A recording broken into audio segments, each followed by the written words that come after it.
আসসালামু আলাইকুম রহমতুল্লাহি ওয়া বারাকাতুহু। আশা করি সকলে ভালো আছেন। তো আজকে মানে সকালে আজকে শুক্রবার 26 তারিখ। তো আজকে আপনাদেরকে একটা জিনিস জানার জন্য কি ভিডিওটা চালু করা, তো ক্যামেরাটা চালু করা।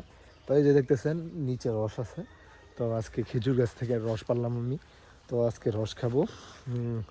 আর আজকে এত শীত, 26 তারিখ। তো কুয়াশা যে পড়তেছে, তো আপনাদেরকে একটু দেখাই। এই যে দেখেন খেজুর গাছ আরও আমাদের এই জায়গায় আছে। তো এইগুলোর ভিতরে দিয়ে দেখেন পানি জমে রয়েছে, এত শীত আর কি। এখনও কুয়াশা পড়তেছে, ওদিক দেখলে আপনারা বুঝতে পারবেন। তো এখন বাজে হলো সকাল 9টা বাজে আর কি। তো এটাই আপনাদের জানানোর জন্য আপনাদেরকে বলা। তো আমি আবার এই এই যে এক গ্লাস রস খেয়ে ফেলাইছি, আমি এক গ্লাস রস খেয়ে ফেলাইছি।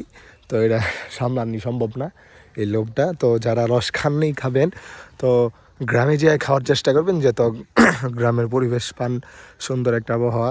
তো সবাই ভালো থাকবেন। স্টিল দেন, টেক কেয়ার, আল্লাহ হাফেজ।